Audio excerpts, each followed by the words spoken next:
For the July issue, I came up with this idea of creating a concrete stool that is ideal for outside. It looked like an awesome project and I really wanted to try it myself, but I was a little hesitant because I'd never done concrete before, so I asked Sarah for some help. For my stool, I got all the materials at Home Hardware and we got started right away. The process starts with 2 buckets actually. You want to have 1 bucket for concrete for the mixing, and then the other bucket is filled with water. You don't want to add the concrete all at once, it's a gradual process.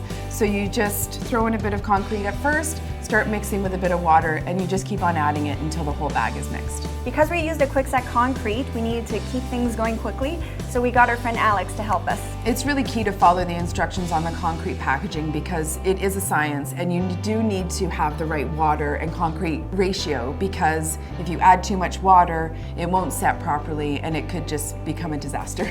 Next, I cut an 8-inch diameter builder's tube to about the height of a 5-gallon bucket. And then from there, we take some styrofoam and place the builder tube on top and trace the inside. And then that creates this lid, which actually is the underside of the seat of the stool. So once we have this styrofoam lid, we cover it with duct tape, and it actually creates a seal so the concrete doesn't come up within the tube.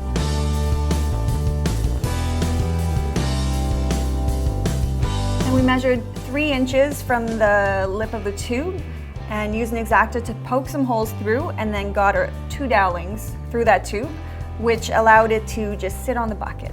So we eyeballed about 3 inches of concrete at the bottom of the bucket and then placed our builder's tube right in the middle on top of that concrete. Exactly.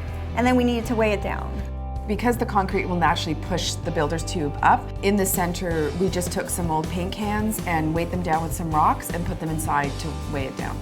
So the bucket and this builder's tube is the mold for this stool. So what is happening, you're building the stool upside down.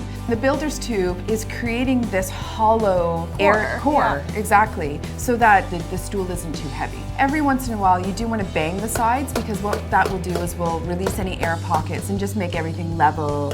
I think it's key that you make sure that the top is actually smooth, because this is the base of the stool, so you want to make sure it's even.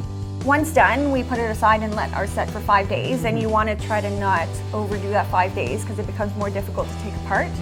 And we obviously had one ready, TV ready. So the next step is actually revealing the stool. One thing we did realize was having a Dremel type saw really helped cut the bucket off. Once we cut the bucket all the way around, we had to peel it off, which required a bit more strength than we had. So once again, we brought in some brawn to crack it open. And then we had to remove the builder's tube on the inside, which ripped out fairly easily because it was moist from absorbing the moisture of the cement as it set. Yep. And then we were able to flip it over. We were ready to paint. The raw cement is beautiful on its own, but we decided to paint ours, and we chose some really nice muted colors from Beauty Tone, which really popped against the black siding of the patio where it was going to live. And keeping in mind, I think the best thing, if it's going to live outside, is to use an outdoor paint, because it will become a little bit more durable. And let it cure inside for several days before you take it outside. So we learned a lot doing this project. First of all, it was messy and needed to be done outside. Definitely. And it also, you know, 2 people are great, a 3rd person is once even better. In a while is even better. We mostly learned that it was well worth it, because that stool looks fantastic.